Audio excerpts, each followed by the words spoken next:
After the love fest of Valentine's, Angry Birds Seasons was back with its greenest update to date. Go Green Get Lucky became the third significant update to the game, featuring 15 St. Patrick's Day themed levels decorated with leprechaun pigs, clover leaves, pots of gold, and a delightful Celtic ambience. Launching just a week prior to the holiday and just a month following Hugs and Kisses, it was a short turnaround for the Rovio developers, though they still managed to deliver a memorable experience with plenty of enjoyable level designs. This of course was accomplished thanks to the addition of several new elements that aided both strategy and the visuals. In keeping with the previous episodes, pots of gold were scattered throughout the levels, awarding 3,000 additional points when smashed. In addition, smaller pots of gold were stashed alongside that instead yielded 1,000 points. Seeing how the episode was set in a mystical clover realm, clovers of both 3 and 4 leaf variety protruded from the structures, both with different functionalities. 3 leaf clovers are purely decorative elements, but the rare 4 leaf variant held magical powers. A few levels contain wooden girders with a clover etching and correspond to a 4 leaf clover hidden within the level. When the clover is destroyed, the girders will follow suit without physically being hit. While rudimentary, this clever feature would make its way into other games in the franchise later down the line, adding varied complexity to many of the levels we know and love.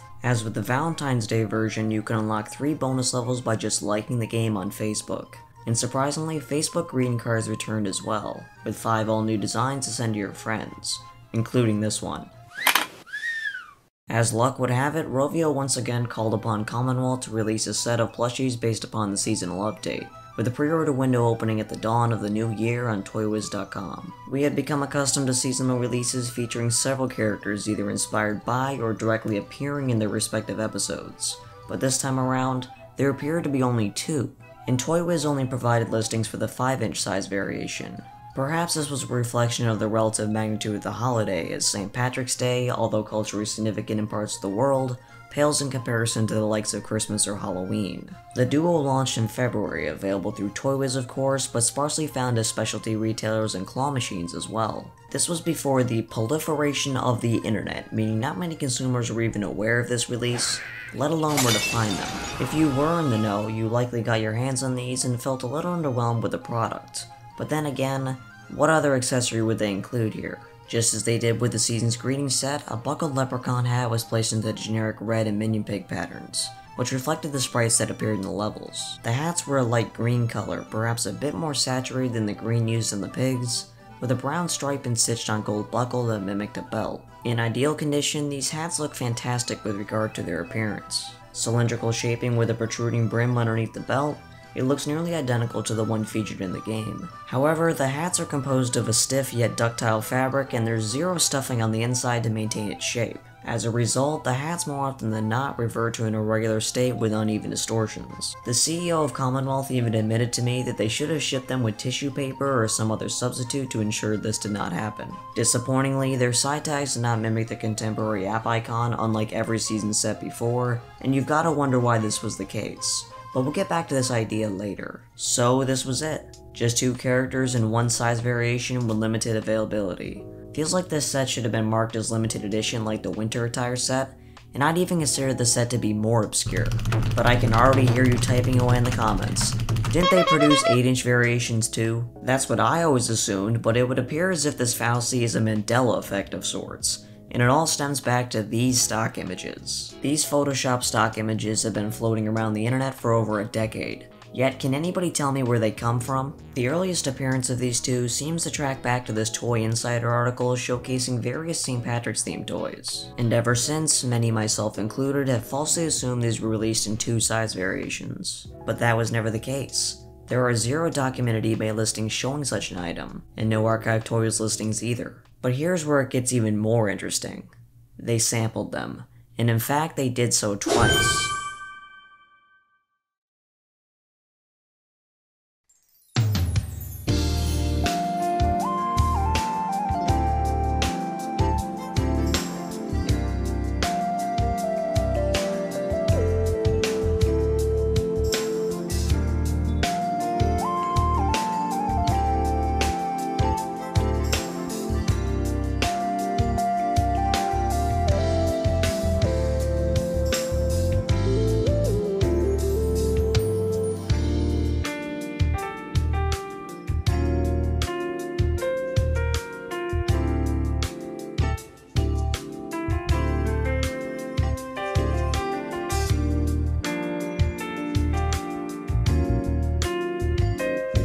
Here we have the 8-inch Go Green Get Lucky set, which has never been showcased until now. While there may not be anything particularly interesting about these, at least in relative terms, there are two minor details that identify these as prototypes. I want you to pay close attention to their belt buckles. Notice how Brad's uses a much more simplistic reddish-brown fabric, while the Minion Pig uses one that is identical to production. The inverse exists as well, but I only have these in hand to showcase for today. Both use touch tags with 2010 copyright dates, unlike the 2011 seen in the production versions, meaning these likely date back to around mid-2011. Maybe we weren't so wrong after all. 8-inch versions do exist, but only as development samples.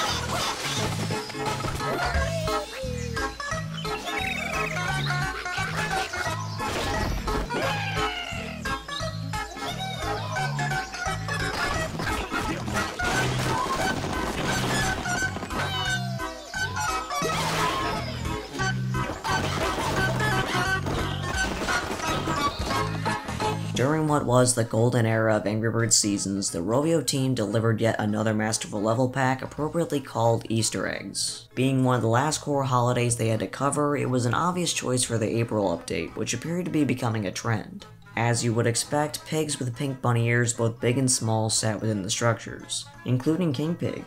Just look at how adorable he is. 3,000 point elements were removed, though in their place, we saw plenty of colorful decorated eggs that generously awarded 1,000 points. The background really enhanced the springtime vibes. Vibrant green hills, rich checkered soil, and puffy clouds create a pleasing visual around the action. While on the surface it might seem a bit repetitive considering this was yet another 15 themed levels plus 3 Twitter levels this time, that was never intended to be the true magic of this episode. Despite the relatively small level number, the developers managed to hide 10 golden eggs within them, unlocking some of the most memorable levels in the franchise's history. They turned Easter eggs into quite literally an Easter egg hunt, in perhaps the most ingenious and appropriate manner. Golden eggs, which are special items hidden within levels, were already a core gameplay mechanic in Classic and Seasons. They would unlock additional levels upon collecting them. Typically, their level designs were simply a visual or physics gimmick that were usually not present in their regular levels. In Easter eggs, their presence was amplified. You either have memories trying to figure out how to find them, or you watch tutorials on YouTube like a noob. Either way, Easter Eggs Hunt definitely stands as one of Season's best holiday integrations, right up there with the Christmas advent calendars and Year of the Dragon's Mighty Dragon. And for the heck of it, the Facebook greeting cards were also updated. During that aforementioned pre-order window, Toy Biz also provided listings for an upcoming set of Easter plushies shipping in March. In this instance, it was a complete set of 4 offered in 2 size variations, so it would appear as if this was a more conventional release. And by and large, it was, at least at first. This was the 3rd seasonal set of 4, the 2nd time we saw 4 core characters, and the first instance of Blue in such a set. Trick or Treat opted for what is now considered the main 3 flock members, but this set, perhaps in an attempt to integrate more color, utilized the original trio, plus a pig of course. Each plush featured a set of bunny ears and a stubby tail in place of their tail feathers, or in the case of the Minion Pig, in place of nothing. Once again, an appropriate accessory, but when shared across multiple characters, it makes the set feel a little bland. It doesn't help that this accessory was even less thought out than the leprechaun hats, as most ears refuse to stand up straight. This is an issue exclusive to 5-inch collectors, as the 8-inch variations came with plastic-coated wiring stiffeners that allow for posability. And damn, do I wish these were featured on the 5-inch ones. Just look at them on my shelf, they look so depressed. Anyways, enough of my personal pet peeves, we're here to celebrate these sets. Okay, maybe just one more. Once again, where's the app icon tag? Are we just not doing that anymore? Have we given up? Alright, it's time to put this mystery to bed. What's the story behind these sets foregoing a Seasons theme tag? Certainly wasn't a cost-cutting measure, we just saw the Trick or Treat, Seasons Greetings, and Hugs and Kisses sets over the course of the past several months. So I've narrowed it down to 3 theories, one of which I believe is the answer. Case number 1. Rovio never provided Commonwealth with the art for these sets. Seems like a typical Rovio move to pull in hindsight, and this might have very well been true. Case number 2. These were Commonwealth original sets. Commonwealth notoriously saw the potential of Angry Birds merchandise far before Rovio could, for lack of a better phrase, get their head out of their ass. Perhaps Commonwealth did their own research and released these under their own license. And case number 3. There was simply no thought put into it. This is most likely the answer.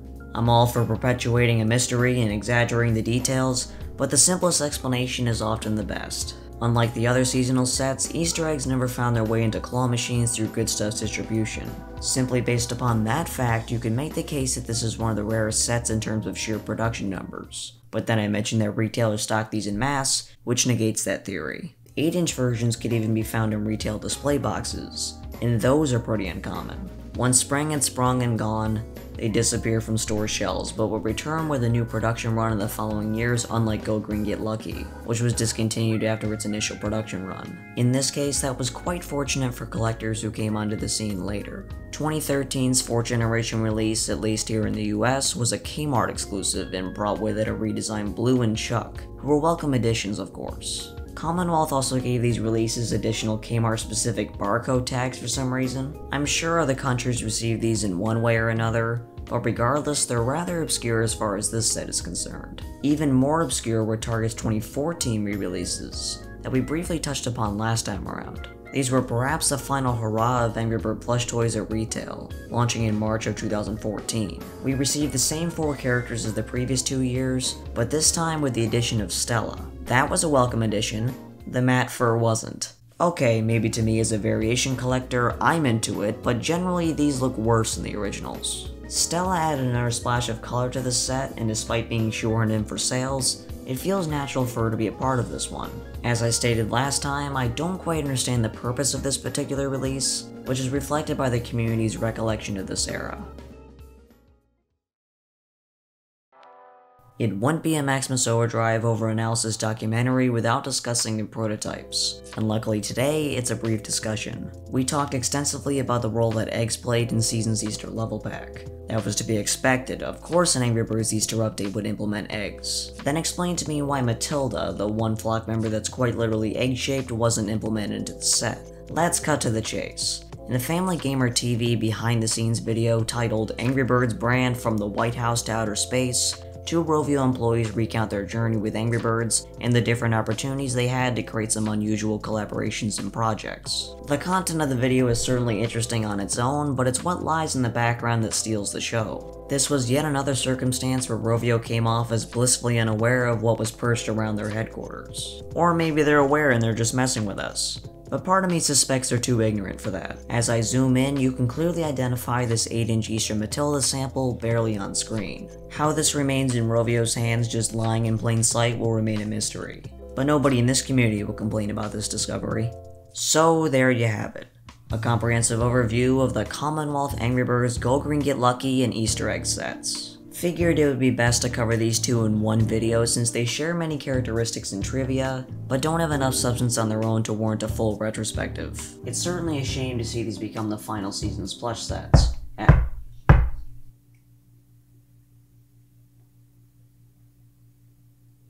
Wonder what that could be about. Let's go check it out.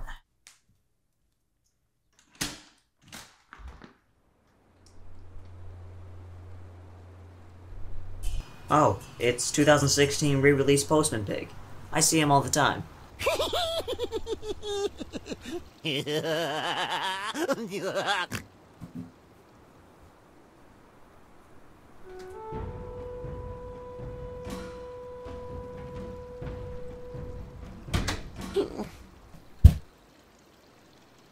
Never produced.